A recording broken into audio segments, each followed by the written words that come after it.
اعوذ باللہ من الشیطان الرجیم بسم اللہ الرحمن الرحیم۔ عزیزان من، آج جنوری 1980 کی 18 تاریخ ہے اور درس قرآن کریم کا آغاز سورہ الاحزاب کی آیت 41 سے ہو رہا ہے، 33/41۔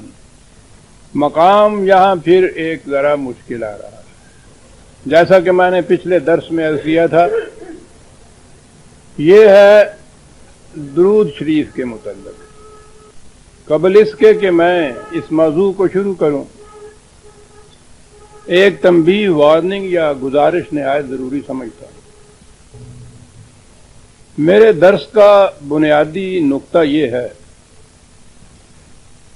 کہ ہمارے ہاں دین مذہب میں تبدیل ہو چکا ہے۔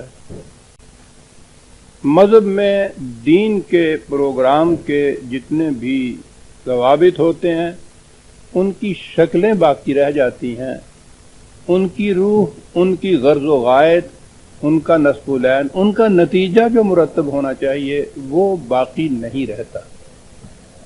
قرآن کریم میں جہاں جہاں وہ اس پروگرام کے اجزاء آتے ہیں، میں قرآن کی روشنی میں یہ پیش خدمت کرتا ہوں کہ قرآن نے کیا کہا ہے کہ اس سے کیا نتیجہ مرتب ہوگا۔ تو اس کے بعد میں کہتا ہوں کہ یہ جو چیزیں ہم اس طرح سے کر رہے ہیں، قرآن کی روشنی میں ہمیں کھڑے ہو کے سوچنا چاہیے کہ یہ اللہ تعالیٰ کی منشا کے مطابق اس وقت سر انجام دیے جائیں گے جب یہ وہ نتیجہ پیدا کریں جو خدا نے ان کے لیے کہا ہے۔ مثلا صلاۃ کے متعلق میں نے عرض کیا تھا کہ قرآن کہتا ہے کہ صلاۃ سے تنہا عن الفحشاء والمنکر، اس سے برائیاں اور بے حیائیاں معاشرے سے دور ہو جاتی ہیں۔ تو میں نے عرض کیا تھا کہ یہ قرآن نے ایک کسوٹی دی ہے، ایک معیار دیا ہے، یہ پرکھنے کے لیے ہمارے لیے ایک اصول دیا ہے کہ صلاۃ وہ ہے جو خدا نے مقرر کی ہے کہ جس کا نتیجہ یہ ہوگا کہ معاشرے سے برائیاں اور بے حیائیاں ختم ہو جائیں گی۔ تو میں نے کہا یہ تھا کہ اس وقت جس چیز کا نام ہم صلاۃ رکھ کے یا نماز جس کو ہم کہتے ہیں، اس کا نتیجہ یہ تو مرتب نہیں ہو رہا، تو ہمیں کھڑے ہو کر سوچنا چاہیے کہ کہاں غلطی ہو رہی ہے ہم سے، اور اس وقت مطمئن ہونا چاہیے جب صلاۃ کا یہ نتیجہ مرتب ہو جائے، پھر ہم کہیں گے کہ یہ خدا کے حکم کی واقعی اطاعت ہو رہی ہے۔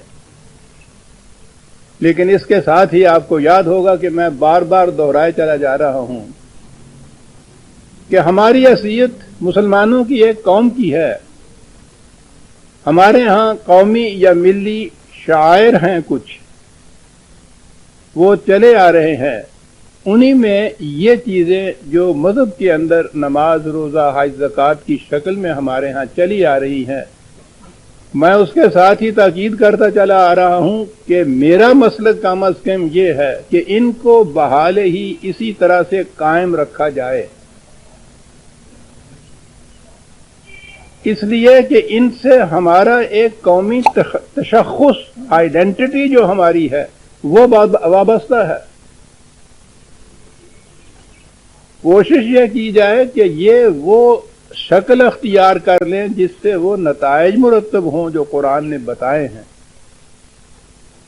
لیکن میرا مسلک یہ ہے کہ یہ جس حالت میں، جس شکل میں بھی امت کے اندر چلے آ رہے ہیں، ان کو اسی طرح سے قائم رکھا جائے۔ اور میں نے یہ کہا کہ میں خود اس پر عمل پیرا ہوں، اسی طرح سے کرتا ہوں جس طرح سے ملت میں یہ کیا جا رہا ہے۔ اس میں میں کسی نہ رد و بدل کو جائز سمجھتا ہوں، نہ کوئی نیا طریقہ وضع کرنے کو ذرا جائز سمجھتا ہوں، بلکہ اس کی بڑی سخت مخالفت کرتا ہوں۔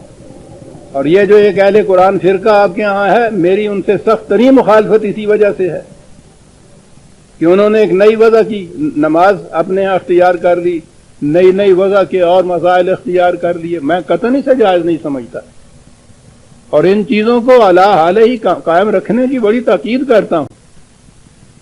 لیکن میں نے اس کے بعد دیکھا یہ کہ بات تو میں یہ کہتا ہوں اور باہر سے آ رہی ہیں یہ آوازیں کہ صاحب وہ جو آپ کے ہاں درس میں لوگ آتے ہیں انہوں نے آ کے بتایا کہ پرویز صاحب کہتے ہیں کہ نماز تو فضول ہے، پڑھنی نہیں چاہیے۔ یہ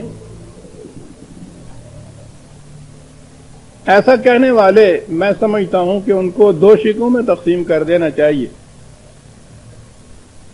ایک تو یہ کہ بزم میں اہل نظر بھی ہیں، تماشائی بھی، ایسے احباب بھی ہوں گے کہ شاید وہ میری اس بات کو سمجھ ہی نہ سکتے ہوں جو میں کہتا ہوں، ان کی فکری سطح اتنی بلند نہ ہو۔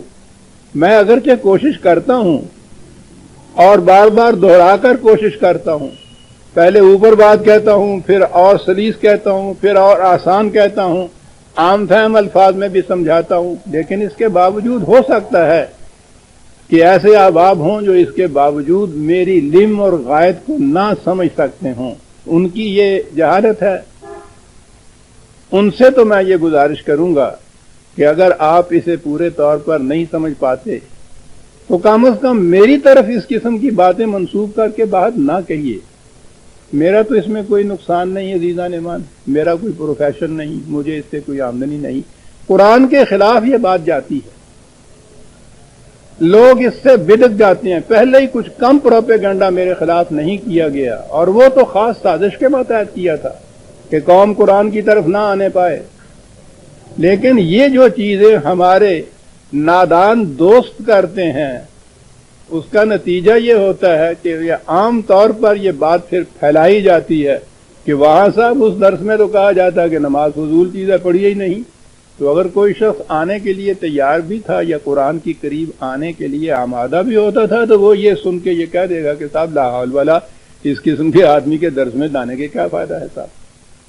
تو کچھ تو یہ حضرات ہیں، اور کچھ وہ ہیں مجھے معلوم ہے کہ جو سازش کے تحت ہی یہ کچھ کرتے ہیں، اور وہ آتے اس لیے ہیں کہ وہ ذرا معتبر اور مستند بن کے بات کرے کہ صاحب ہم نے خود سنا ہے وہاں جا کے۔ بڑی بات ہو جاتی ہے نا یہ کہ ہم نے کسی سے سنی سنائی ہوئی بات ہم نہیں کر رہے، ہم نے تو وہاں خود سنا ہے اس کی زبان۔ تو ان کا تو کوئی علاج نہیں میرے پاس، ان کے لیے ان کا علاج آپ کے پاس ہے کہ باہر اگر کہیں آپ کے کان میں اس قسم کی بات پڑے تو جو کچھ میں کہتا ہوں آپ وہاں یہ کہیے کہ وہ یہ نہیں کہتا جو یہ لوگ کہہ رہے ہیں، وہ تو یہ کہتا ہے جو ہم نے خود وہاں جا کے سنتے ہیں، اور یہ وہ چیز ہے۔ تو اس طرح سے کسی حد تک آپ اس کا ازالہ کر سکتے ہیں۔ یہ لوگ ایسے لوگ بھی ہیں کہ جو مثلا نماز نہیں پڑھتے، ان سے وہ پوچھا جاتا ہے کہ نماز کیوں نہیں پڑھتے، تو بجائے اس کے کہ اس کی ذمہ داری اپنے اوپر لیں، اگر وہ اسے مفید نہیں سمجھتا ہے تو ذرا جرت سے کہیں کہ صاحب ہم اسے مفید نہیں سمجھتے، ہم نہیں پڑھتے۔ جرت پیدا کرے اپنے اندر، بجائے اس کے کہ وہ اپنے ذمے یہ بات لیں، وہ کہیں کہ کہتے یہ ہے کہ صاحب نماز پڑھنے کیا ہے، ہم تو خود وہاں سن کے آئے ہیں پرویز صاحب سے کہ یہ نماز ہے ہی فضول، اس کا کوئی فائدہ ہی نہیں ہے۔ یعنی وہ بندوق چلاتے ہیں میرے موڈے پہ رکھ کے۔ پرویز صاحب تو خود یہ نماز پڑھتا ہے، اسی طرح سے پڑھتا ہے کہ جس طرح سے یہ عام امت پڑھتی ہے، سختی سے ٹوکتا ہے اس میں کسی قسم کی تبدیلی کرنے سے۔ تو ذرا جرت پیدا کیجئے نا، کہیے کہ ہاں صاحب ٹھیک ہے، ندامت ہے تو کہیے کہ مجھے افسوس ہے کہ میں اس پہ کاربند نہیں ہوں، اسے آپ مفید نہیں سمجھتے، تو جرت پیدا کیجئے اپنے اندر کہ میں نہیں اس کو مفید سمجھتا۔ پرویز صاحب کو کیوں بدنام کرتے ہیں آپ؟ یعنی میں یہ نہیں کہتا کہ جو کچھ میں حق کی بات قرآن سے کہتا ہوں آپ وہ نہ کہیں، کہتا یہ ہوں کہ جو کچھ میں نہیں کہتا اسے تو میری طرف منسوب نہ کریں۔ یہ جو چیز ہے کہ قومی شعار جو ہے ان کو قائم رکھا جاتا ہے، یہ جو کہہ رہے ہیں کہ صاحب چونکہ نماز وہ نتیجہ پیدا نہیں کرتی اس لیے وہ ہم کیوں کہیں۔ قومی شعار میں نے پھر عرض کروں گا، آپ اپنا نام عبداللہ رکھتے ہیں، حالانکہ آپ جانتے ہیں کہ آپ اللہ کے عبد نہیں ہیں۔ اللہ کا عبد ہونا، اللہ کا محکوم ہونا، اس کا اطاعت گزار ہونا، وہ تو بڑی چیز ہے نا۔ آپ کو عبداللہ کہلانے کا حق اس وقت ہوگا جب آپ واقعی خدا کی عبدیت محکومیت اختیار کیے ہوئے ہوں، اگر نہیں کیے ہوئے تو آپ کو یہ حق حاصل نہیں کہ عبداللہ نام اپنا رکھیں، لیکن اس کے باوجود آپ عبداللہ نام کیوں رکھتے ہیں؟ کیوں نہیں آپ رامداس نام رکھتے ہے نا؟ یہ بات کہ حقیقت میں اس کا مفہوم وہ نہیں، آپ عبداللہ نہیں ہیں، لیکن اس کے باوجود آپ عبداللہ نام رکھتے ہیں، اس لیے کہ یہ ہمارا قومی شعار ہے۔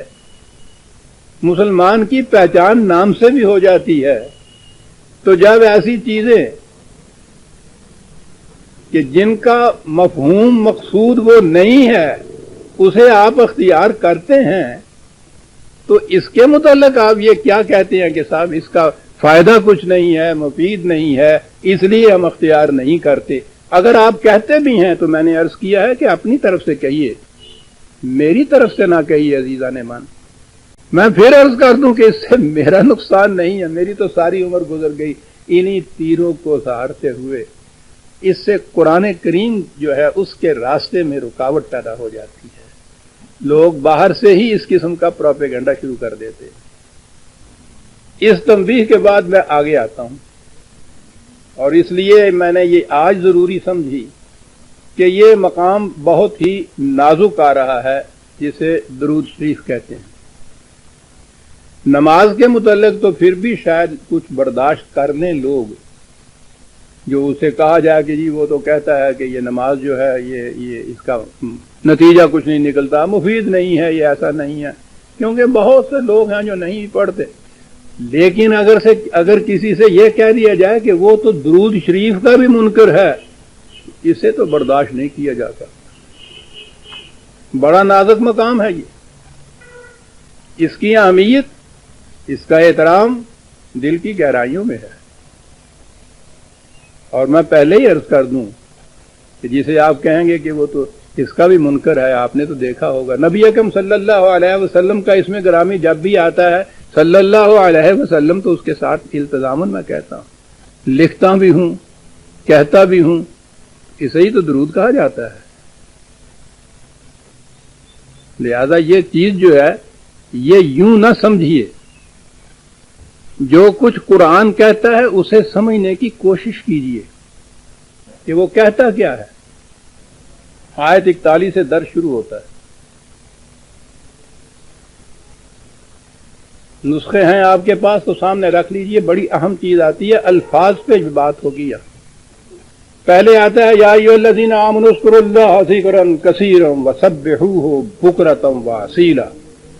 یاد ہے یہ سورہ احزاب ہے، جس میں تمام قبائل مخالفین کے لشکر ایک متحدہ محاذ بنا کر مسلمانوں کے مقابلے میں آ گئے تھے، اور یہ جنگ خندق بڑی زلزلہ انگیز اور ہولناک جنگ تھی۔ پہلے اس کی تفصیل چلی آ رہی ہے، اور اس کے بعد تاکید کی جا رہی ہے جماعت مومنین سے، یا ایھا الذین آمنوا اذکروا اللہ ذکرا کثیرا۔ اے جماعت مومنین، خدا کے قانون کو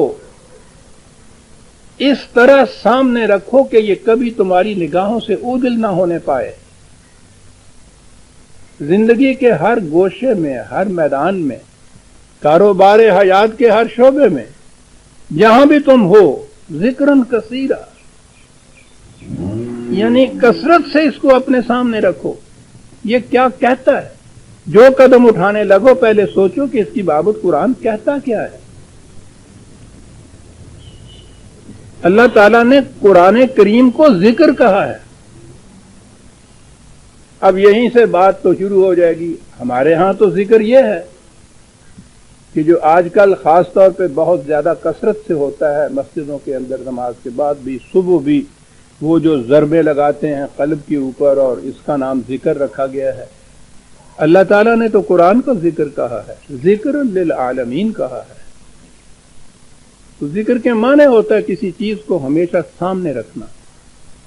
تاکید یہ کی جا رہی ہے کہ مخالفین کا ہجوم بڑھ کے آ رہا ہے، مخالفت بڑی شدت سے ہو رہی ہے۔ اس کا مقابلہ کرنے کے لیے ایک ہی پروگرام ہے، اور وہ یہ کہ تم قوانین و ہدایات خداوندی کو بکثرت اپنے سامنے رکھو۔ جتنی شدت کی مخالفت ہے اسی کثرت سے تم اس پہ توجہ دو اور اس کو زندگی کے ہر شعبے میں اپنے سامنے رکھو کہ خدا کا اس باب میں کیا حکم ہے ہمارے لیے، قرآن کیا تلقین کرتا ہے، وہ کیا تعلیم دیتا ہے۔ ذکرن کثیرا وسبحوہ بکرۃ واصیلا، اور پھر وہ سبحو کا لفظ آ گیا۔ آپ کو پتا، میں نے بتایا ہوا کہ تسبیح کے معنی کیا ہے؟ سرگرداں رہنا، انتہائی کوشش کرنا، پوری جد و جہد کرنا۔ اس پروگرام کی تکمیل میں جو اللہ تعالیٰ نے تمہارے سپرد کیا ہے، صبح شام دن رات امکان بھر کوشش کرتے رہو، شدت سے سرگرداں رہو، اس کے لیے پوری جد و جہد کرو۔ تو یہ بتایا گیا ہے ایک پروگرام، اور اس کے بعد کہا کہ هو الذی یصلی علیکم وملائکتہ۔ میں نے پچھلی دفعہ بھی عرض کیا تھا اور اب میں پھر آتا ہوں اس چیز کے اوپر کہ ہمارے سامنے یہ آیت جو ابھی آگے آتی ہے، یہ ہے جو میں نے ابھی تلاوت کی ہے، یہ تو ہے 43ویں آیت اسی سورت کی، اور اسی کی آگے ہے وہ 56 آیت جو ہے کہ ان اللہ و ملائکتہ یصلون علی النبی۔ اللہ اور اس کے ملائکہ یصلون علی النبی، ترجمہ جس کا کیا جاتا ہے درود بھیجتے ہیں نبی پر۔ تو گویا ہمارے سامنے یہی چیز آتی ہے، ان اللہ و ملائکتہ یصلون علی النبی، اللہ اور اس کے ملائکہ نبی پر درود بھیجتے ہیں۔ یہی سنا ہے نا آپ نے؟ میرا خیال ہے یہ آیت کبھی بھی سامنے نہیں لائی گئی ہوگی کہ هو الذی یصلی علیکم وملائکتہ، وہی اللہ اور ملائکہ کا ذکر ہے، یصلی علیکم وہی لفظ ہے کہ یہ مومنین کے متعلق کہ جو کچھ خدا اور اس کے ملائکہ نبی کے ساتھ کرتے ہیں۔ ابھی میں عرض کروں گا کہ یہ کیا بات ہے، کیا کرتے ہیں وہ، بیان ہی وہی الفاظ مومنین کے متعلق ہیں۔ ترجمہ اگر آپ نے کرنا ہے کہ وہ درود بھیجتے ہیں، اللہ اور اس کے ملائکہ درود بھیجتے ہیں نبی پر، تو وہ آیت 56 ہے۔ یہاں ہے اللہ اور اس کے ملائکہ درود بھیجتے ہیں تم پر۔ یہاں تک آپ نے غور فرما لیا کہ یہ کوئی ایسی چیز ہے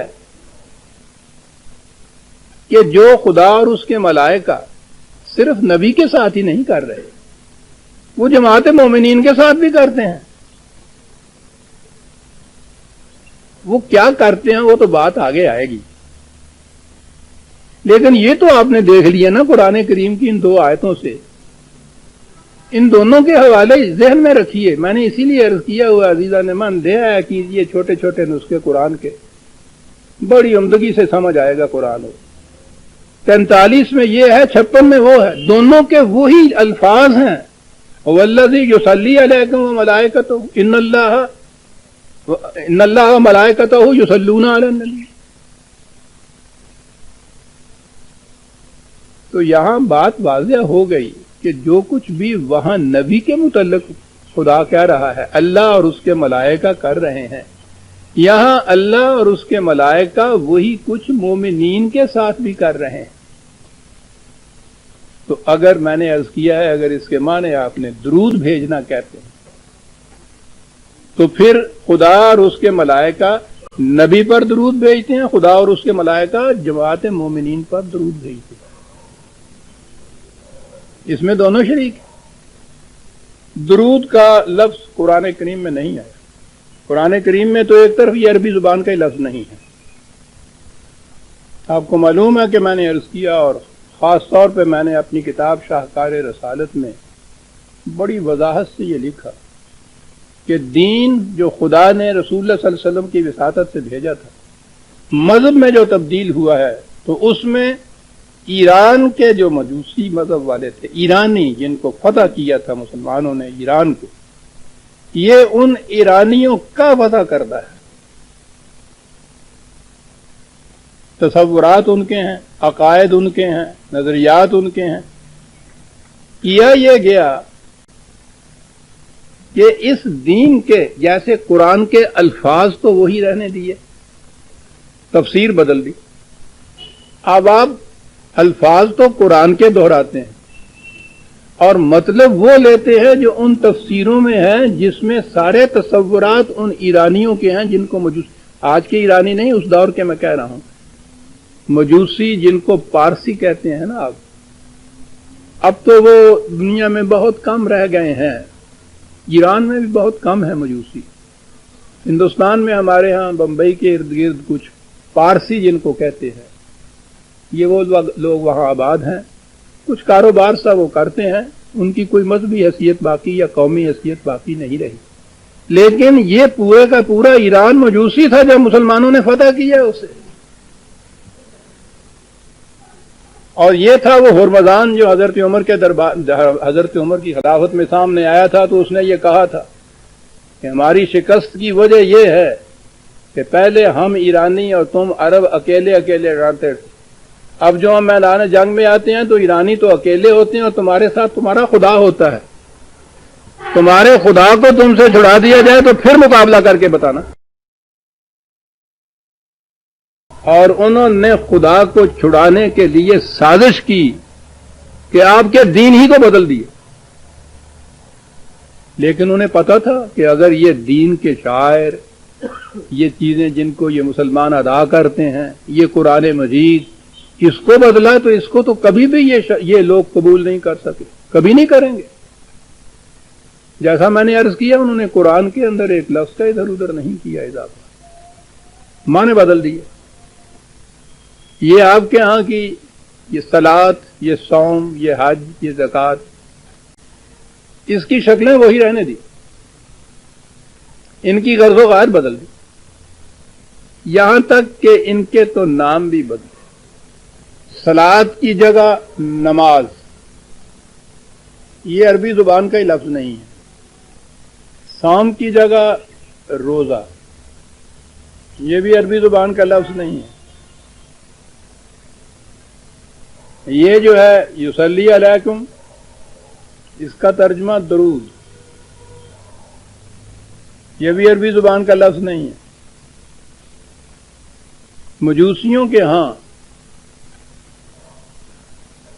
اپنی وہ جو پرستش کرتے تھے اسے وہ نماز کہتے تھے. پرستش کے بعد جو وہ دعا مانگتے تھے اسے وہ درود کہتے تھے. اور روزہ تو لفظی نظر آتا ہے، روز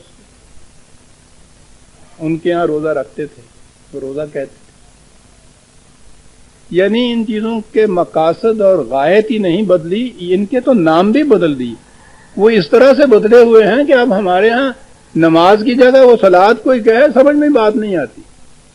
یعنی اذان میں تو ہم کہتے ہیں یا علی الصلاۃ، ترجمہ کرتے ہیں آؤ نماز کی طرف. یعنی نماز کا لفظ اتنا عام ہو گیا ہمارے ہاں کہ اس کی جگہ صلاۃ کا لفظ ہی نہیں آتا. فجر کی نماز، ظہر کی نماز، عصر کی نماز، نمازی، نماز پڑھنے جا رہا ہوں. کبھی آپ نے کسی کو نہیں سنا ہوگا کہ یہ مصلی ہے، صلاۃ کے لیے جا رہا ہے. دیکھا آپ نے، الفاظ ہی بدل دیے. صلاۃ رہتی تو کبھی کھڑے ہو کے سوچتے کہ قرآن میں جو صلاۃ کہا گیا ہے یہ ہے کیا چیز. نماز کہا تو قرآن کی طرف تو ہم آ ہی نہیں سکتے کہ نماز کا اس میں لفظ ہی نہیں ہے. نماز وہی ہوگی کہ جو وہاں ہوتا ہے.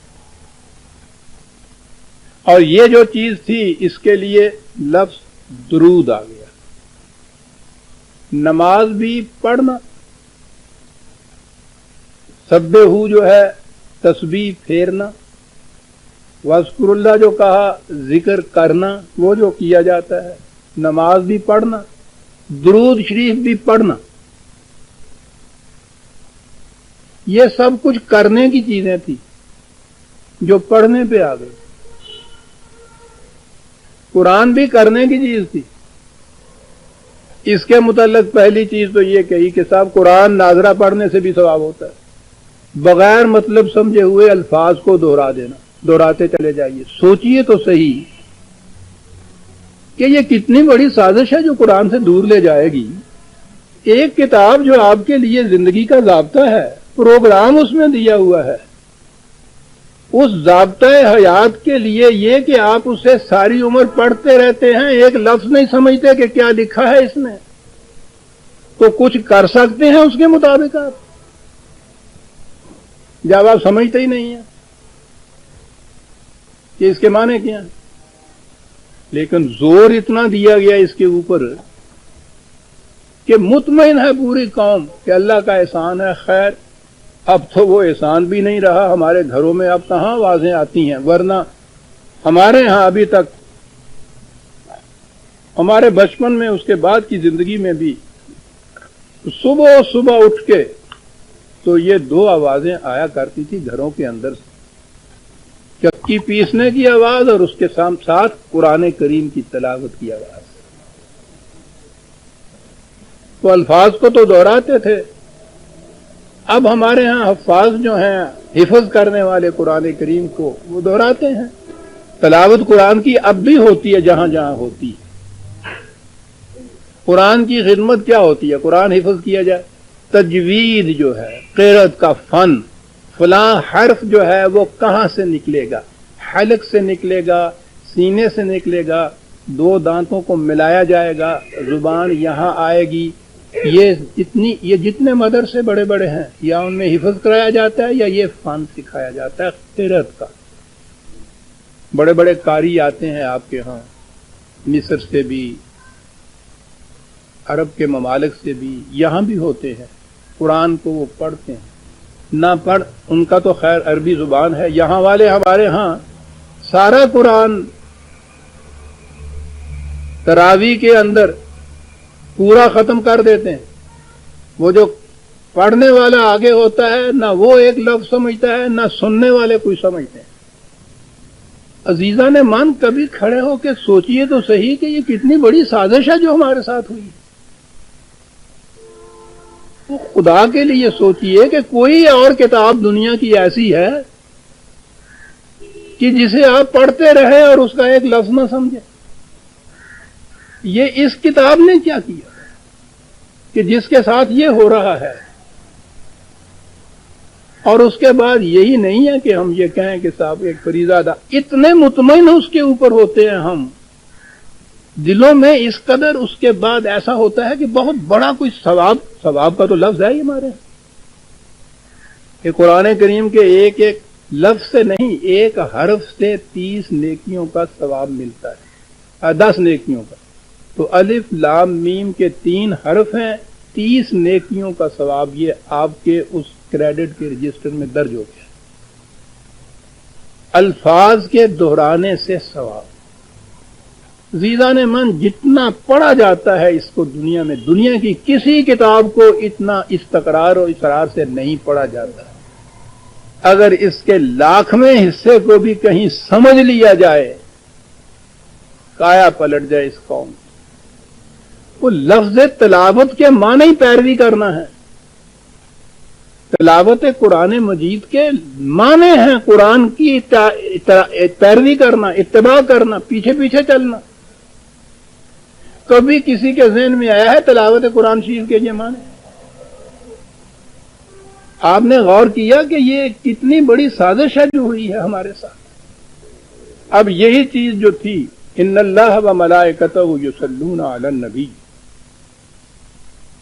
آپ دیکھیں گے کہ کتنا عجیب انقلابی پروگرام ہے اس کے اندر جو دیا گیا ہے۔ اس انقلابی پروگرام کو کیا کیا؟ کہا کہ یہ درود شریف ہے اور درود شریف ہمیں پڑھنا چاہیے۔ پھر درود شریف کی برکات، اس کی سعادات، اس کے ثواب، اس کی برکتیں، اس کے فوائد، اس قدر اس کے اوپر لکھا گیا، کتابوں کی کتابیں اس کے متعلق بھری ہوئی۔ پھر وہ قسم قسم کے درود شریف ہمارے ہاں ہیں، درود تاج اور درود لکھی اور درود ہزارہ اور بہت سے درود شریف۔ یعنی پڑھنا ہی ہے، کرنا نہیں ہے۔ وہاں یہ تھا کہ والذی یصلی علیکم وملائکتہ، اللہ و ملائکہ اس کے یہ کرتے ہیں۔ ان اللہ و ملائکتہ یصلون علی النبی، اللہ اور اس کے ملائکہ نبی کے ساتھ یہ کرتے ہیں۔ جب ہم نے اپنے لیے کہا کہ اس کے معنی ہیں پڑھتے ہیں، تو اب یہاں یہ بات ہوگی کہ پھر اللہ اور اس کے ملائکہ بھی اوپر بیٹھے ہوئے یہ پڑھتے رہتے ہیں۔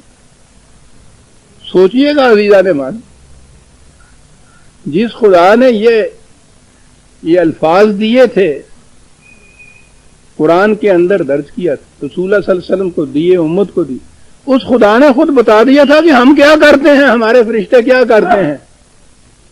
واضح اگر یہ واضح نہ کیا جائے تو یہ قرآن ہی نہیں رہتا صاحب۔ سوال ہی نہیں کہ وہ یہ کہتا ہے کہ ہم یہ کرتے ہیں، بتایا اور حکم ہمیں دیا یا ایھا الذین آمنوا صلوا علیہ وسلموا تسلیما، ہم یہ کرتے ہیں تم بھی یہ کرو۔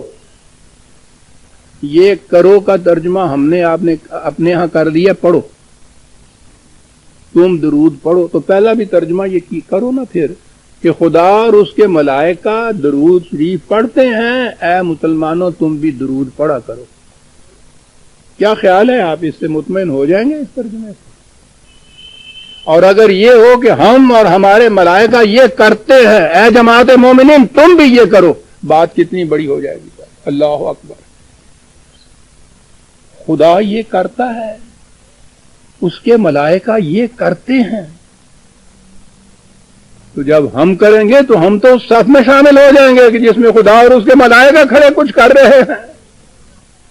کتنا بڑا مقام عطا کیا اس نے مومن کو۔ خدا اور اس کے ملائکہ یہ کرتے ہیں، تم بھی آؤ ہمارے ساتھ مل کے یہ کچھ کرو۔ یصلی علیکم، یہ ہے الفاظ عزیزان من۔ صلی علی کا لفظ تو آپ نے روز پڑھتے ہیں نا، اللہم صلی علی محمد صلی اللہ علیہ وسلم، علی ساتھ اس کے آتا ہے۔ مجھ سے نہ پوچھئے، عربوں سے پوچھئے، عربوں کی لغت سے پوچھئے، میرے لغات قرآن کو بھی نہ لیجئے، کسی کو شبہ ہوگا۔ امام راغب کا لغت مفردات جسے کہتے ہیں، وہ ان سب کے ہاں مستند مانا جاتا ہے۔ اس لغت میں یہ لکھا ہے کہ صلی علی کے معنی ہیں کسی کی تعظیم کرنا، شاباش دینا، دعا دینا، حوصلہ افزائی کرنا، کامیاب کرانا، نشو و نما کرنا، کسی قسم کی خرابی یا فساد پیدا نہ ہونے دینا، تاکہ اس کی مدد کرنا، یہ اس کے معنی ہیں۔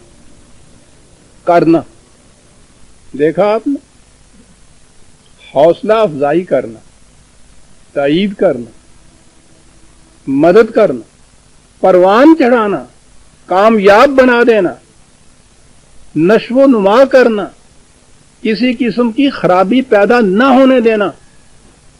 لمبی بات تو آگے آ گئی، یہیں کھڑے ہو کے اس معنی لے لیجئے اس کے، اور کر لیجئے کہ اللہ اور اس کے ملائکہ رسول کے نظام کو، پروگرام کو کامیاب کرنے کے لیے اس کی تائید کرتے ہیں، اس کی مدد کرتے ہیں۔ اے جماعت مومنو صلو علیہ وسلم، تم بھی یہ اٹھو اور یہ کچھ کرو۔ کچھ بات سمجھ میں آنے کے قابل تو ہو گئی نا عزیزان مان۔ یہ جو الفاظ کے معنی میں نے اپنے دیے ہیں، آئیے دیکھیں قرآن میں کہاں تھا۔ ایک چیز ہوتی ہے جسے آپ کہتے ہیں مورل سپورٹ۔ مورل سپورٹ کیا؟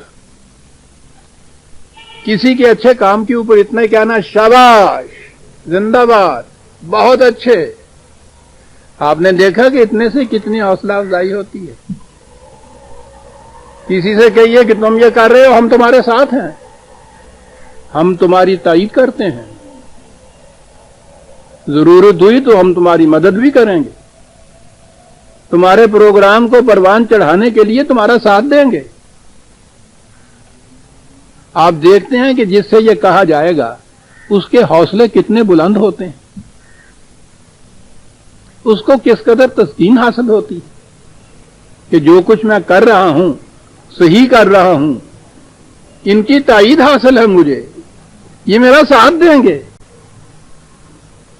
یہ اسے کامیاب بنائیں گے۔ ان کی طرف سے اتنی تائید، اتنی حوصلہ افزائی، پہلی چیز تو یہی بہت بڑی ہوتی ہے. یہ صلی اللہ کے پہلے معنی ہیں جو میں نے ابھی عرض کی. جی قرآن کریم میں ہے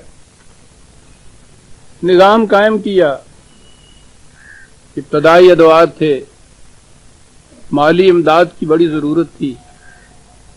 یہ جماعت مومنین کے افراد صحابہ کبار ان سے کہیے، وہ اپنی اپنی بساط سے کہیں بڑھ کر اس کے لیے لاتے تھے، حضور کی خدمت میں پیش کرتے تھے. عطیات کہہ لیجئے آج ابھی اس نظام کو کامیاب بنانے کے لیے قرآن کریم میں نبی اکرم صلی اللہ علیہ وسلم سے کہا گیا 9/103 خذ من اموالہم صدقۃ. یہ جو آتے ہیں نا عطیات لے کے، ان کو قبول کیا کر. اچھا تطہرہم وتزکیہم بہا، اور یہ جو کچھ دیتے ہیں اسے اس طرح سے صرف کرو کہ ان کی نشو و نما ہوتی چلی جائے، ان میں پاکیزگی سیرت و اخلاق پیدا ہوتا چلا جائے. تو یہ تو وہ لائے، حضور نے قبول کیا، کہا کہ اس کو اس طرح سے صرف کرو. پھر سن لیجئے کہ لانے والے یہ جماعت مومنین کے افراد ہیں یا اور. حضور سے کہا گیا وصلی علیہم، ان کو شاباش بھی دیا کرو. دیکھا حوصلہ افزائی کی ضرورت، شاباش بھی دیا کرو. شاباش کے لفظ سے یاد آیا، تعریف کرنے میں لوگ کتنا بخل کرتے ہیں. یہ شاد باز لفظ تھا، خوش رہو اس کو مخفف کیا، شاباش ہی کر دی. ان کو شاباش بھی دیا کرو. کیوں؟ اِنَّ صَلَاتَكَ سَكْنٌ لَهُمْ، تیری شاباش ان کے لیے وجہ سکون ہوتی ہے. لانے والے صحابہ کبار ہیں، اپنا ایمان کا جز سمجھ کے وہ لا رہے ہیں. حضور قبول کر رہے ہیں، کہا کہ اس کو اس طرح سے خرچ کرو، اور کہہ رہے ہیں کہ یہ لفظ تھا جو میں نے کہا صلی علیہم. کیوں صلی علیہم؟ اِنَّ صَلَاتَكَ سَكْنٌ لَهُمْ، تیری صلات جو ہے، دیکھیے لفظ آ گیا، تیری صلات ان کے لیے بڑے ہی تسکین قلب کا باعث ہوتی ہے. اور بڑی تسکین ہے صاحب. آج آپ بھی کسی برخوردار کی کامیابی کے اوپر اس کی حوصلہ افزائی کیجیے، شاباش بیٹا کیا بات ہے، یہ لو انعام دیتے ہیں آج تمہیں، کتنا دل بڑھتا ہے اس کا. آئندہ بھی فرسٹ آنا، ضرور آؤں گا یہ بجان. آپ نے دیکھا کہ ایک معنی جو تھے صلی اللہ کے، حوصلہ افزائی کرنا کسی کی، تائید کرنا اس کے کام کی، اپروو کرنا اس کے کام کو. صحیح کر رہے ہو، ہماری منشا کے مطابق کر رہے ہو، ہم تمہارے ساتھ ہیں، جیتے رہو اور آگے بڑھو. یہ ہے جو کہا صلی علیہ.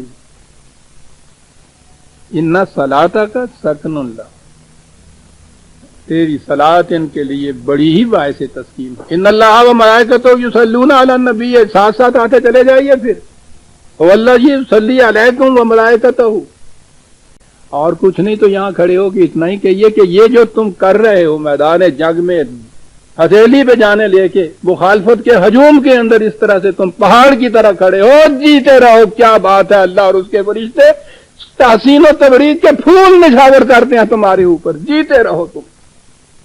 اللہ والذی یصلی علیہ. جنگ عذاب ہے. جس انداز سے یہ وہاں انہوں نے مخالفت کا ہجوم مخالفت کا مقابلہ کیا، یعنی یوں نظر آتا ہے کہ جیسے وہ دیکھنے والا اوپر دیکھ رہا ہے ان کو، اور یہ جو کچھ کر رہے ہیں بے ساختہ زبان پہ آ رہا گا، او شاباش تمہاری، کیا بات ہے، ہم تمہارے ساتھ ہیں. ابھی عرض کروں گا کہ ساتھ ہونے کے معنی کیا ہے. اِنَّ صَلَاتَكَ سَكْنٌ لَهُمْ، تمہاری صلات بہت وجہ تسکین ہوتی ہے ان کے لیے. دوسرے مقام پہ لیجئے ذرا، یہ تو ایک جنگ عذاب کا ذکر ہے نا، پورا ذکر ہے 2/155 سے شروع کیجئے. اوپر ہے یا ایھا الذین آمنوا استعینوا بالصبر والصلاۃ، مخالفتوں کا ہجوم آئے گا، بڑی بڑی مارکہ آرائیاں ہوں گی، استقامت دکھانا صلات کے ساتھ، استقامت میدان جنگ میں صلات کے ساتھ۔ آگے ہے اس کے وَلَنَبْلُوَنَّكُمْ بِشَيْءٍ مِّنَ الْخَوْفِ وَالْجُوعِ وَنَقْصٍ مِّنَ الْأَمْوَالِ وَالْأَنفُسِ وَالثَّمَرَاتِ، کہا کہ ایسے ایسے مواقع آئیں گے جہاں تمہیں اپنے آپ کی آزمائش کرنی ہوگی کہ ہم کس پانی میں ہیں، ہمارے اندر مدافعت کی کتنی قوت ہو گئی ہے۔ ایسے ایسے مقامات آئیں گے کہ جہاں خوف ہوگا، بھوک ہوگی، مال و دولت کا ضیاع ہوگا، کھیتی باڑی اجڑ رہی ہوگی، اس قسم کی مخالفتوں کے ہجوم میں یہ سب کچھ ہوگا قدم قدم کے اوپر۔ یہ جو کہتے ہیں نا آزمائش کرتا ہے، اللہ آزمائش نہیں کرتا، اس کو آزمانے کی ضرورت کیا ہے؟ وہ تو ہمارے دلوں کے حالات سے واقف ہے۔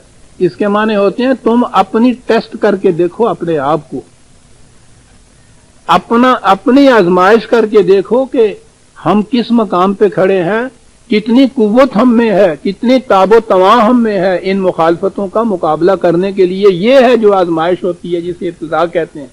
کہا یہ مقامات آئیں گے جہاں تمہیں اپنے آپ کی آزمائش کرنی ہوگی کہ ہم کس حد تک ان کا مقابلہ کر سکتے ہیں۔ وَبَشِّرِ الصَّابِرِينَ، یہاں کہا بشارت دے دو ان لوگوں کو جو ایسے مقام کے اوپر ثابت قدم رہتے ہیں۔ الَّذِينَ اِذَا أَصَابَتْهُمْ مُصِیبَةٌ،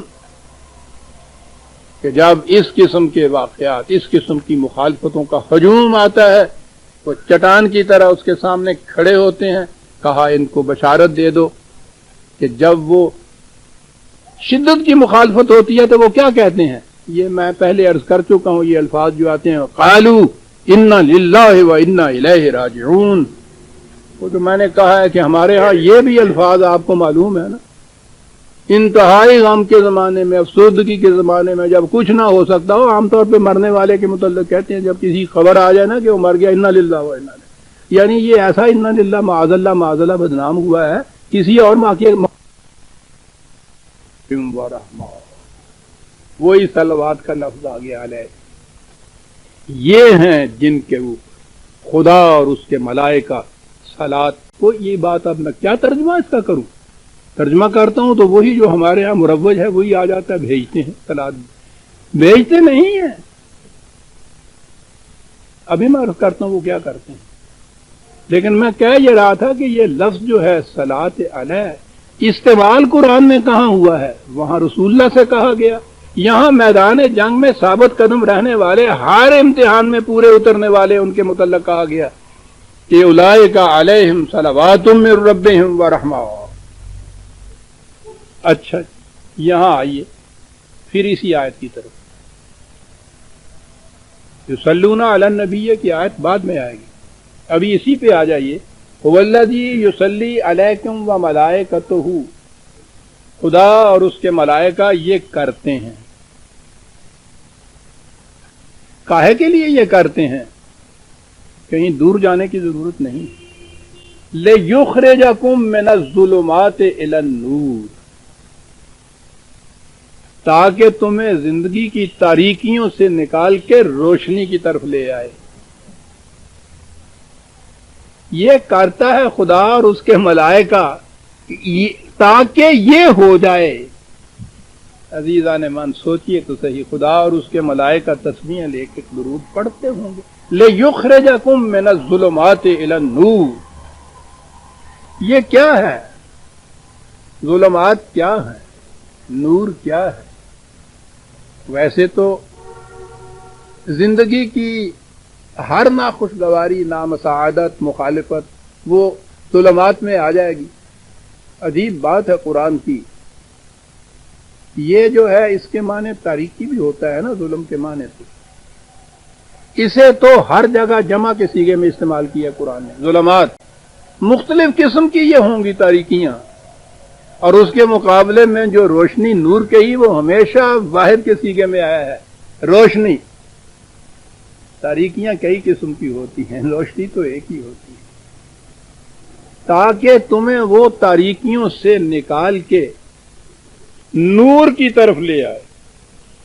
سوال پیدا ہوا کہ یہ تاریکیاں کیا ہیں، نور کی طرف آنے کے کیا معنی ہیں؟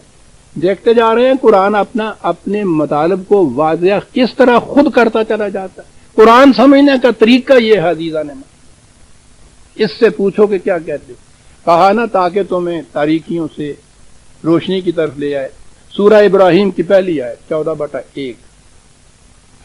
خدا کس طرح سے ان کو تاریکیوں سے نکال کے نور کی طرف لے آئے گا؟ الف لام را، کتاب انزلناہ الیک، یہ کتاب تیری طرف نازل کی ہم نے، کاہے کے لیے؟ لتخرج الناس من الظلمات الی النور، تاکہ تو اس کے ذریعے انسانوں کو تاریکیوں سے نور کی طرف لے آئے۔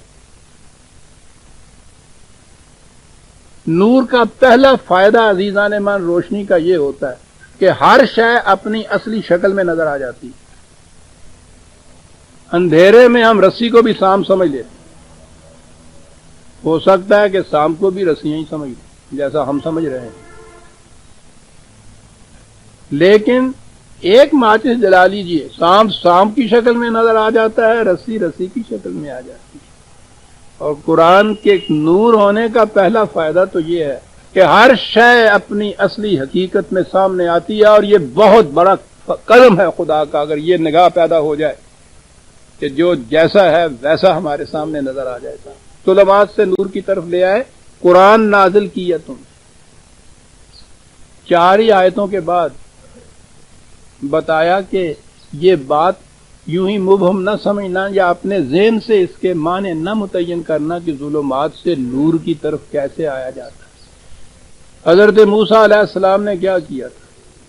بنی اسرائیل فرعون کی غلامی میں اس کے استبداد کی چکی کے پاٹ میں پس رہے تھے، معقومی اور محتاجی کی انتہا ہو رہی تھی۔ حضرت موسیٰ علیہ السلام گئے، کاہے کے لیے؟ اسی سورت کی 5ویں آیت ہے جی، 14/5۔ وَلَقَدْ أَرْسَلْنَا مُوسَىٰ بِآيَاتِنَا، ہم نے موسیٰ کو بھی اپنے قوانین دے کر بھیجا فرعون کی طرف، اس طرف مصر میں بھیجا، کاہے کے لیے؟ ان اخرج قومک من الظلمات الی النور، اور اس سے کہا کہ جاؤ اور اپنی قوم کو ظلمات سے نور کی طرف لے آؤ۔ تو ظلمات کی ایک قسم یہ کہ قوم ایک طرف وہ حامان کی مذہبی پیشوائیت کی افسانہ سازیوں کے جنگل میں پھنسی ہوئی، توہم پرستیاں، اور دوسری طرف سیاست میں فرعون جیسے مستبد ڈکٹیٹر کی استبداد کی چکی میں پس رہی۔ ان تاریکیوں سے انہیں نور کی طرف لے آئے۔ کون سا یہ نور تھا؟ ایبوسینیا کی فضاؤں میں جہاں حضرت موسیٰ علیہ السلام نے کہا کہ جہاں تمہیں خدا کی حاکمیت کے علاوہ کسی اور کی حاکمیت کے نیچے نہیں رہنا پڑے گا، یہ نور ہے عزیزان من۔ وہ ظلمات ہے، معنی صاف ہے کہ موسیٰ کو بھیجا، ان فی ذالک لآیات لکل صبار شکور۔ جو بات ہم نے کہی ہے اس میں مقصد تک پہنچنے کے لیے بہت بڑی نشانی ہے ہر ایک کے لیے، ہر اس کے لیے کہ جو مخالفتوں کے ہجوم میں ثابت قدم رہتا ہے اور جس کی محنتیں بھرپور نتائج پیدا کرتی۔ آپ نے دیکھا کہ یہ قرآن نے جو یہاں کہا تھا کہ هو الذی یصلی علیکم وملائکتہ لیخرجکم من الظلمات الی النور، معنی کیا ہوئے؟ خدا اور اس کے ملائکہ کچھ کرتے ہیں تاکہ تمہیں تاریکیوں سے نور کی طرف لے آئے وہ۔ یہ کس طرح سے ہوگا؟ قرآن کے ذریعے۔ کہا نا کہ تو تیری طرف کتاب نازل کی تاکہ تو قوم کو، الناس کو، نوع انسانی کو تاریکیوں سے روشنی کی طرف لے آئے، خدا کی مدد حاصل ہوتی۔ سورہ بقرہ کی 2/257، 2/257 یہاں ہے نا یصلی علیہ، وہاں کہا ہے کہ اللہ ولی الذین آمنوا، اللہ جماعت مومنین کا دوست بن جاتا ہے، یار بن جاتا ہے، مددگار بن جاتا ہے. کاہے کے لیے؟ یخرجہم من الظلمات الی النور. تو یہ جو ہے والذی یصلی علیکم وملائکتہ، اس کے معنی ہوئے کہ اللہ اور اس کے ملائکہ یار بن جاتے ہیں مومنوں کے، دوست بن جاتے ہیں، مددگار بن جاتے ہیں، تاکہ یخرجہم من الظلمات الی النور، خدا دوست بن جاتا ہے، مدد دیتا ہے مومنین کو. یہ مدد غیر مشروط ہے، ایسے ہی دیے چلا جاتا ہے یا کوئی شرط بھی عائد کیا اس نے؟ جی ایک شرط ہے 47/7 یا ایھا الذین آمنوا ان تنصروا اللہ ینصرکم. اے جماعت مومنین، اگر تم خدا کی مدد کرو گے تو وہ تمہاری مدد کرے گا. پہلے اپنی مدد کی شرط لگا دیجیے گا. ان تنصروا، کتنی بڑی شرط ہے. یہ خدا کی مدد کیا ہوئی؟ وہ ہماری مدد کا محتاج ہے. والذی ارسل رسولہ بالہدی ودین الحق لیظہرہ علی الدین کلہ. ہمارا پروگرام یہ ہے کہ ہم نے یہ نظام تمہیں دیا ہے، اس نظام کو دنیا کے تمام نظاموں کے اوپر غالب کرنا تمہارا کام ہے. تو خدا کی مدد یہ ہوئی کہ اس نے یہ دین دیا تھا اس مقصد کے لیے.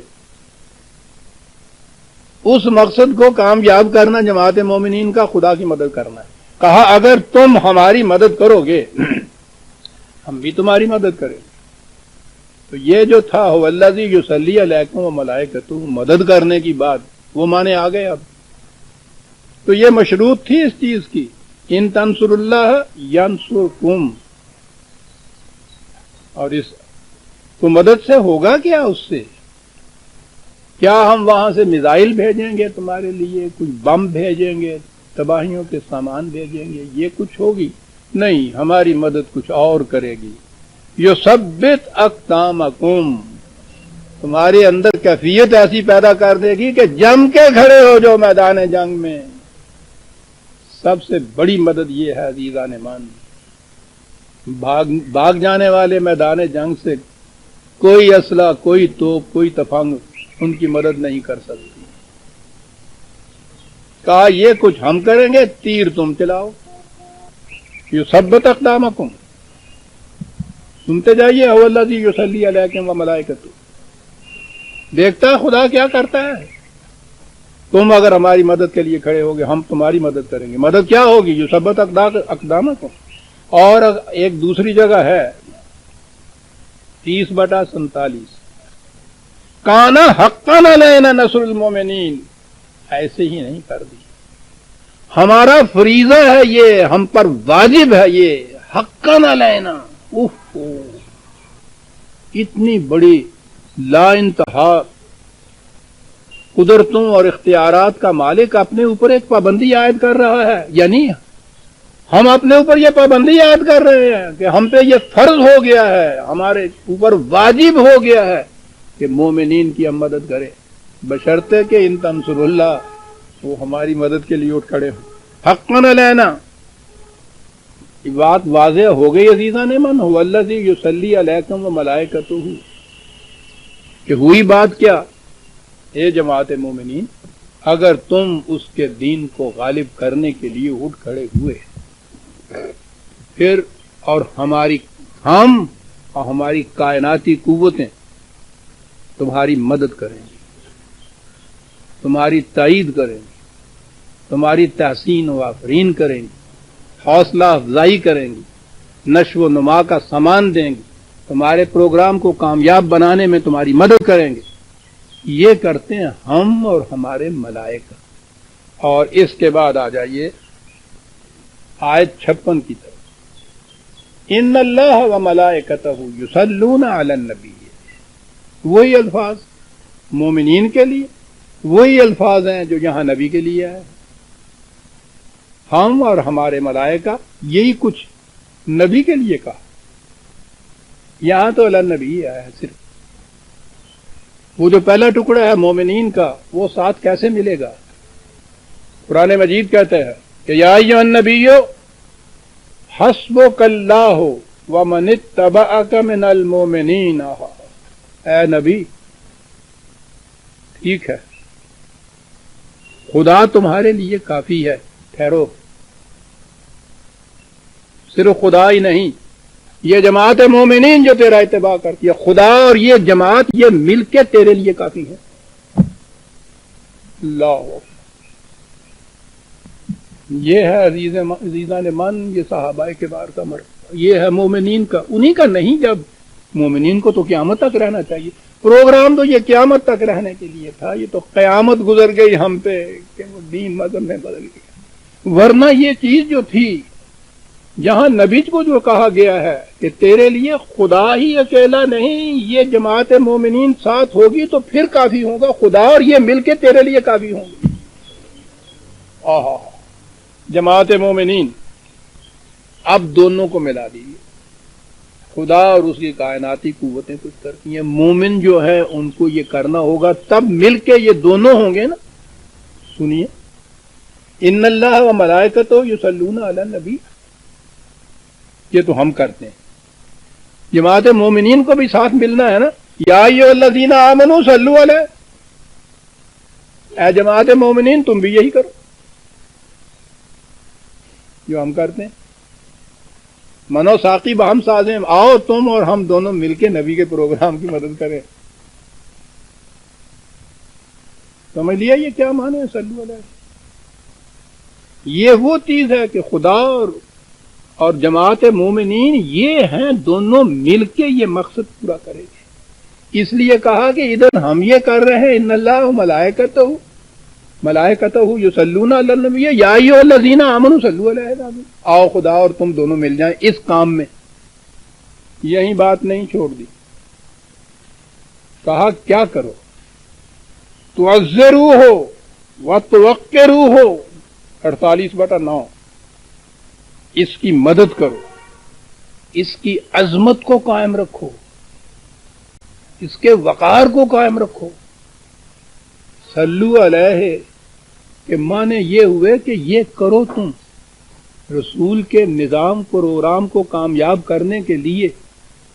جہاں فروشانہ آ جاؤ میدان کے اندر، مدد کرو اس کی عظمت و وقار کو دنیا میں قائم رکھو.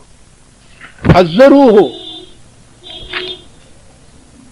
دوسری جگہ اور یہی جو الفاظ ہیں یہ ہے 48/9. ایک اور مقام پہ اس کو اور واضح کیا ہے. عزروہ ونصروہ، 7/157. اس کی مدد کرو. ونصروہ، وہ عزرو ہے. عزرا کے اندر وہ تعظیم اور احترام اور وقار اور وہ سب چیزیں آ جاتی ہیں. ونصروہ، مدد کرو. کاہے کس طرح سے؟ واتبعوا النور الذی انزل معہ، یہ جو ہم نے قرآن نازل کیا ہے اس کا اتباع کرتے چلے جاؤ، رسول کی مدد ہو جائے گی. جو ہم کر رہے ہیں وہی کچھ تم بھی کرنے لگ جاؤ گے. ہوگا کیا؟ اولئک ھم المفلحون. بس یہ ہیں جب اکٹھے ہو جاؤ گے تو کامیاب ہو جاؤ گے. پروان چڑھانا یا کامیاب ہونا بھی تو مانے تھے. اب یہاں اس آیت میں پھر آ جائیے 56. ان اللہ و ملائکتہ یصلون علی النبی یا ایھا الذین آمنوا صلوا علیہ. خدا اور اس کے ملائکہ یہ کرتے ہیں، رسول کے نظام کو کامیاب کرنے کے لیے ہم مدد دیتے ہیں. اے جماعت مومنین تم بھی اس مقصد کے لیے رسول کی مدد کرو، اس کی عظمت کو قائم رکھو. کیسے، کیا طریقہ ہو اس کے لیے؟ وہاں تو یہ تھا نا کہ اتباع کرو قرآن کی. وہ چیز جو تھی پھر بھی ذرا ایبسٹریکٹ تھی، مجمل تھی. سنیے اگلے لفظ ہیں یہاں اس آیت کے. کیسے کرو؟ سلموا تسلیما، اطاعت کرو جو اطاعت کرنے کا حق ہے. یہ ہے عزیزان من درود پڑھنا جسے آپ کہتے ہیں. سلموا تسلیما، یہ لفظ آ گیا تھا نا سلموا تسلیما، اور یہ تسلیم جو ہے، عطایت جو ہے، آپ کو معلوم ہے کس انداز کی عطایت ہے؟ آئیے یہ لفظ جو ہیں قرآن سے پوچھیں کہ عطایت کس قسم کی، 4/65 آیت گزر چکی ہے. فلا وربک لا یؤمنون حتی یحکموک فیما شجر بینہم، تیرا رب اس کی شہادت دیتا ہے کہ یہ کبھی مومن نہیں ہو سکتے تاوقت کہ اپنے ہر اختلافی معاملے کے اندر تجھے اپنا حکم یا فیصلہ کرنے والا تسلیم نہ کرے.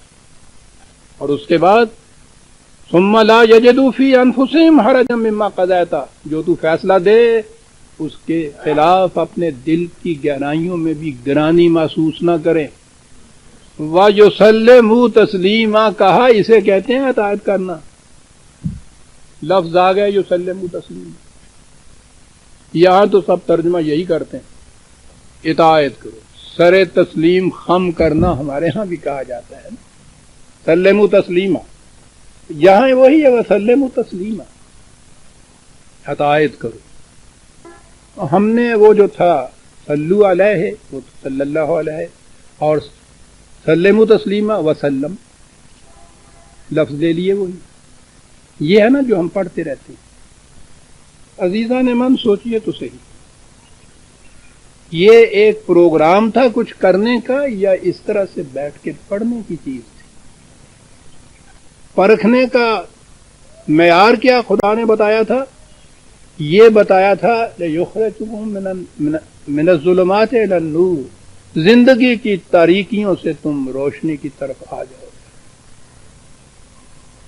قوم صدیوں سے درود پڑھتی چلی آ رہی، آج بھی جتنی شدت سے، کثرت سے، اختصار سے پڑھا جاتا ہے، کوئی اور چیز ایسی نہیں دہرائی جاتی.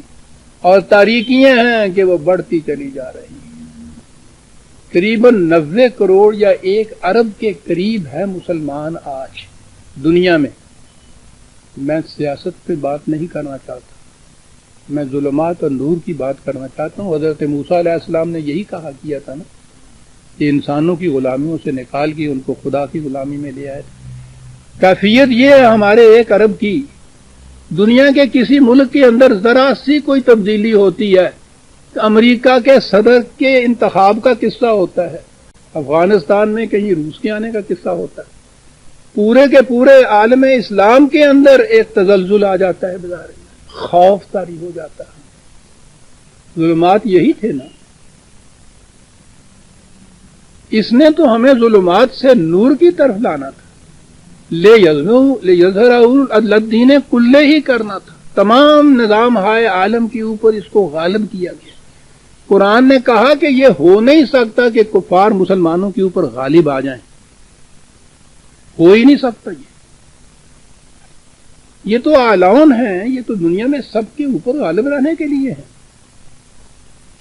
یہ کیا ہے کہ ذرا سا کہیں سے کوئی واقعہ ہوتا ہے اور ہمارے دل دھڑکنے شروع ہو جاتے ہیں، ہم کانپنا شروع کر دیتے ہیں. یہ ظلمات نہیں ہے، یہ نور تو نہیں. عزیزان مان، قرآن نے تو اعلان کہا تھا مومن. عزیزان مان، یہ ہے وہ آیت پہلی. پھر آ جائیے 10 منٹ ابھی ہیں دوہرا دوں. یا ایھا الذین آمنوا اذکروا اللہ ذکرا کثیرا وسبحوہ بکرۃ واصیلا. اے جماعت مومنین، میں نے کہا نا جنگ عذاب کا ذکر ہو رہا ہے. ہاں شاباش، بہت اچھی ثابت قدمی کا تم نے ثبوت دیا. ہم خوش ہیں، ہم تمہاری تائید کرتے ہیں، ہم تمہاری تحسین و تبریک کے پھول نچھاور کرتے ہیں تمہارے اوپر. اب اس کے بعد بھی یہ نہ سمجھ لینا اذا جاء نصر اللہ والفتح ورأیت الناس یدخلون فی دین اللہ افواجا، کہ جب فتوحات کی راہیں یا اسلام کے آگے بڑھنے کے راستوں میں کشاد پیدا ہو جائے، موانعات ہٹ جائیں، لوگ جوک در جوک آنا شروع ہو جائیں، تو پھر سمجھ لو کہ اب تو راوی عیش لکھتا ہے، کچھ کرنے کی بات ہی نہیں ہے. بالکل نہیں. فسبح بحمد ربک، پہلے سے بھی زیادہ تمہیں اب سرگرداں کوشش کرنا ہوگا اس کو قائم رکھنے کے لیے. یہاں جنگ عذاب کی میں سمجھتا ہوں اس فتح کے بعد کہا گیا ہوگا کہ یا ایھا الذین آمنوا اذکروا اللہ ذکرا کثیرا وسبحوہ بکرۃ واصیلا، اور زیادہ توجہ کے ساتھ خدا کے قانون کو سامنے رکھو. اس کے استحکام کے لیے، اس کو مضبوط کرنے کے لیے، آگے بڑھانے کے لیے اور زیادہ کوشش کرو، تندہی سے کوشش کرو۔ یاد رکھو تم تنہا نہیں ہو اس پروگرام میں، یہ پروگرام تمہارا اور ہمارا مشترکہ ہے۔ ان تنصر اللہ ینصرکم، تم خدا کے دین کی اس طرح سے مدد کرو گے، ہم تمہاری مدد کریں گے۔ سن لو کہ ہم کیا کرتے ہیں، والذی یصلی علیکم وملائکتہ، ہم اور ہمارے ملائکہ جو ہیں وہ تمہاری مدد کرتے ہیں، تائید کرتے ہیں، تمہارے ساتھ ہیں۔ کاہے کے لیے؟ لیخرجکم من الظلمات الی النور، تاکہ تمہیں تاریکیوں سے روشنی کی طرف لے آئیں۔ وَكَانَ بِالْمُؤْمِنِينَ رحیم، یہ اس لیے ہے کہ تمہاری صلاحیت نشو و نما پاتی ہوئی چلی جائیں، آدمی سے انسانیت کے درجے پہ آتے چلے جاؤ، احسن تقویم تمہیں حاصل ہو جائے، یہ سب اس لیے ہے۔ اور یہ کچھ میں نے عرض کیا کہ مومنین کے متعلق کہا، خود نبی اکرم صلی اللہ علیہ وسلم کے متعلق کہا، حضوری تو سربراہ تھے، لیڈ کر رہے تھے اس جنگ میں بھی۔ یہ چیز تھی نبی کی کہ وہ صرف واز نہیں کہا کرتا تھا، میدان جنگ میں لیڈ کرتا تھا اپنی فوجوں کو۔ وہ آج کے الفاظ میں کمانڈر ان چیف بھی ہوتا تھا اپنی افواج کا۔ تو ان افواج سے یہ کہا کہ خدا اور اس کے فرشتے کہتے ہیں، نبی سے بھی کہا کہ ان اللہ و ملائکتہ یصلون علی النبی، ہم تمہاری مدد کرتے ہیں۔ مومنین سے یہ کہا کہ یہ نہ سمجھ لینا کہ خدا مدد کرتا ہے تو تم نے کچھ نہیں کرنا، اس کی مدد تو تمہاری ہی وساطت سے آنی ہے یہاں۔ اس لیے یا ایھا الذین آمنوا صلوا علیہ، تم بھی یہی کچھ کرو، تم بھی اس کے دین کو کامیاب بنانے کے لیے، پروان چڑھانے کے لیے، اس کو آگے بڑھانے کے لیے، غالب کرنے کے لیے دنیا کی جس طرح سے ہم مدد کرتے ہیں، تم بھی اس کے ساتھ اس کی مدد کرو۔ خدا اور اس جماعت مومنین یہ دونوں مل کے کافی ہوں گے اس مقصد کے لیے۔ تم یہ کچھ کرو، کیسے کرو؟ سلموا تسلیما، اطاعت کرو اس انداز کی کہ تمہارے دل کی گہرائیوں میں بھی اس کے خلاف کسی قسم کی کوئی گرانی محسوس نہ ہو۔ ہاں، یہ تھا عزیزان من وہ مقصد ان آیات کا، صلاۃ و سلام جسے ہم کہتے ہیں بھیجنے کا۔ عزیزان من، جیسا میں نے شروع میں بھی کہا تھا، یہ کرنے کے کام تھے، یہ بھیجنے کی بات نہیں تھی، یہ پڑھنے کی بات نہیں تھی، یہ کرنے کی بات تھی۔ قرآن مجید کو بھی جیسا میں نے عرض کیا ہے، اس کو سمجھ کے پڑھا جائے گا تو معلوم ہوگا نا کہ ہمیں یہ کیا کہتا ہے۔ اور یعنی پہلی شرط تو یہ ہے کہ اس کو پڑھا جائے گا، سمجھ کے پڑھا جائے گا، لیکن اس کا سمجھ لینا ہی مقصود بذات نہیں، سمجھا اس لیے جائے گا کہ اس کے مطابق عمل کیا جائے گا، اس کے مطابق کام کیا جائے گا، یعنی منتہا تو کام کرنا ہے۔ اسی کام کے پروگرام کے اندر یہ چیز آئی ہوئی ہے جسے کہا ہے یا ایھا الذین آمنوا صلوا علیہ وسلموا تسلیما۔ سلموا تسلیما نے تو بات واضح کر دی، ہم بھی یہ کرتے ہیں، تم بھی یہ کرو، ہم بھی اس دین کو کامیاب بنانے کے لیے، غالب کرنے کے لیے، ہم اور ہماری کائنات کی قوتیں مدد کرتی ہیں اس مقصد کے لیے کہ ہمارا مقصد ہے، لیکن اکیلے ہمارے سے کام نہیں، تمہیں بھی ساتھ دینا ہوگا۔ تم بھی یہی کچھ کرو جو کچھ ہم کرتے ہیں، تاکہ تم زندگی کی تاریکیوں سے روشنی کی طرف آ جاؤ۔ یہ اس کا مقصود تھا عزیزان من۔ وقت ہو رہا ہے، آیت اگلی اس کے ساتھ تو ملتی ہے، اس کے ذرا نہیں، میں پہلے ختم کرنا چاہتا ہوں، اس کے کنٹراسٹ میں ایک چیز آ رہی ہے آگے، ان الذین یؤذون اللہ ورسولہ لعنہم اللہ فی الدنیا والآخرہ وأعد لهم عذابا مہینا۔ یہ ہے کہ جو اذیت دیتے ہیں جو لوگ، اب یہ جو چیز ہے ادھر سے ہے صلو علیہ، اس کے مقابلے میں یہ لفظ بالکل اس کے کنٹراسٹ میں آیا ہے، تضاد میں۔ ایک لوگ ہیں وہ کرتے ہیں، دوسرے وہ ہیں جو یہ کرتے ہیں۔ اور پھر آپ دیکھیے کہ اللہ اور رسول دونوں کا یہاں لفظ آیا ہے. نبی اکرم صلی اللہ علیہ وسلم کے متعلق تو کہا جا سکتا ہے کہ اذیت یوں ہی، یعنی وہ ہم ان لوگوں کے اندر تھے، محسوس شکل کے اندر ایک اذیت کی بات ہو سکتی ہے کہ حضور کو اذیت پہنچائے، اور تاریخ ہمیں بتاتی ہے کہ بڑی اذیت پہنچائی ان لوگوں نے حضور کو. لیکن یہاں تو یوزون اللہ و رسولہ بھی ہے، یوزون اللہ بھی ہے رسول کے ساتھ. یہ خدا کو اذیت پہنچانے کے کیا معنی؟ معاذ اللہ، کوئی خدا کو بھی اذیت پہنچا سکتا ہے. یہ بات پھر تفصیل طلب ہے کہ یہاں اللہ اور رسول کو اس نصرت کے مقابلے میں اذیت کی بات جو آئی تو یہ کیا آئے گی. میں نے اس لیے کہا ہے کہ وقت تو 5 منٹ ہے، لیکن یہ بات 5 منٹ میں نہیں طے ہو جائے گی، تو ذرا سا 5 منٹ پہلے ختم کر لیتے ہیں ہم. سورہ احزاب کی آیت وہی 43 جو ہے اسے سمجھیے کہ وہی آئی ہمارے سامنے. 44 آیت سے وہاں وہ ہے وَأَعَدَّ لَهُمْ أَجْرًا كَرِيمًا. چلیے 2 لفظ اور بھی آ گئے ہیں. یہ 44ویں آیت کے اندر ہے. آپ کہتے ہیں 10 منٹ لیجیے صاحب، کام بن گیا. واہ واہ واہ، اور آنا ہی چاہیے اس میں تو 2 منٹ زائد بھی خرچ ہو جائے تو میں مانگ لوں گا شیخ صاحب سے. کیا بات ہے صاحب، کہا تم یہ کرو جو ہم کہہ رہے ہیں، ہم بھی یہ کرتے ہیں، تم بھی یہ کرو، اور اس کے بعد آؤ ہمارے سامنے. آؤ تو کیا ہوگا؟ تحیتہم یوم یلقونہ سلام. تم آؤ ہماری طرف، ہم بڑھ کے تمہیں سلام کہیں گے. اللہ اکبر. ہماری طرف سے تمہارے لیے سلام. یہ سلام جو ہے، میں نے کہا نا کہ اللہ تعالیٰ نے کہا ہماری طرف. عزیزوں نے من پتہ نہیں کہ آپ کے دل میں بھی وہ حرارت اور جنبش پیدا ہوتی ہے جو نہیں، جو کم از کم میرے اندر ہوتی ہے. کوئی چھوٹی بات نہیں ہے. یلقونہ ہماری ملاقات کے لیے تم آؤ، ہم پہل کریں گے ہاتھ بڑھانے میں. اوے آؤ یار کتنے رہے ہیں تو اینا چیز. سبحان اللہ. پتا ہے سانو چنگی طرح پتا ہے کی کچھ تو کرتا رہا. کیا بات ہے تمہاری، کیا بات ہے. آؤ آؤ گلے سے لگ جاؤ. میں نے کہا یہ خدا کی طرف سے ہے جو کہا گیا ہے کہ ہماری طرف سے ہوگا. سورہ یاسین میں لہم فیہا فاقیۃ ولہم ما یدعون.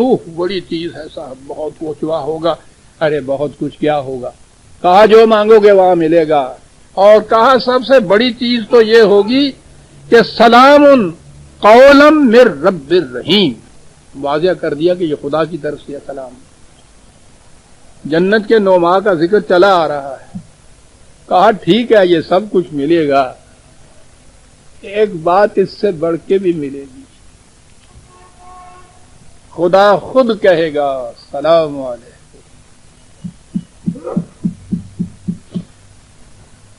اور یہاں تھا نا کہ ان اللہ و ملائکتہ، وہ اس کے ملائکہ جو ساتھ ہے ان کو کسی مقام پہ بھی خدا الگ نہیں کرتا ہے ان مقامات میں. یہ تو تھا 36/58 58، اور یہ ہے 16/32 مومنین کے متعلق کہ جب ان کو وفات ہی ملتی ہے طیبین یقولون سلام علیکم. ملائکہ بھی ان کو کہتے ہیں. وہی ہے ان اللہ و ملائکتہ، خدا بڑھ کے ان کو سلام کرتا ہے. اس کے ملائکہ بھی یہی کہتے ہیں سلام علیکم. اور جب خدا بھی کہہ رہا ہو اور اس کے ملائکہ بھی یہ کچھ کہہ رہے ہوں تو اس فضا کی کیا کیفیت ہوگی. عزیزہ نمان عجیب حسین نقشے ہیں. کیا بات تھی ان مومنین کی جو اللہ کے ہاں سے یہ کچھ ان کو ملا. کہا وہاں خدا کی طرف سے سلام علیکم، ملائکہ کی طرف سے سلام علیکم. کہا لا یسمعون فیہا لغوا ولا تأثیما. کوئی اس وہاں بےہودہ بات نہیں ہوگی. الا قیلا سلاما سلاما، چاروں طرف سے تحسین و آفرین سلام ہے تمہارے اوپر، سلام ہے تمہارے اوپر. یہ جا رہی ہے جماعت مومنین عزیزان من، خدا بڑھ کے کہہ رہا ہے السلام علیکم، اس کے ملائکہ کہہ رہے ہیں السلام علیکم. کہا چھوڑو خدا اور ملائکہ جو کہہ رہے ہیں، فضا گونج اٹھے گی، اس سے چاروں طرف سے آوازیں آئیں گی سلامن سلام. 56/26 یہ ہے عزیزان من وہ صلاۃ و سلام جسے ہم کہتے ہیں. یوں خدا صلاۃ بھیجتا ہے، یوں خدا کی طرف سے سلامتی کی آوازیں آتی ہیں. اور یہ سلامتی کوئی چھوٹی چیز ہے جو خدا اور ملائکہ اور چاروں طرف سے کائناتی قوتیں اس کی نعرے بلند کرتی ہوں تمہاری سلامتی کے لیے، اور تم ہو کہ کہیں میں نے کہا کہیں پتا کھڑکتا ہے تو ہمارا دل دھڑک جاتا ہے. یہی ہے درود بھیجنے کا نتیجہ ہونا چاہیے. خدا تو یہ بتاتا ہے عزیزاں نے چاروں طرف سے سلامن سلامہ کی طرح. اور تمہاری سلامتی نہیں ہے بلکہ اس نے تو کہا تھا کہ امن دخلا کانا، اور جو بھی تمہارے اس نظام میں آ جائے گا اس کو بھی امن نصیب ہو جائے گا تمہارے صدقے میں. تو آیت 44 تک ہم آ گئے عزیزاں نے، 45 سے آگے دیں گے. ربنا تقبل منا انک انت السمیع العلیم.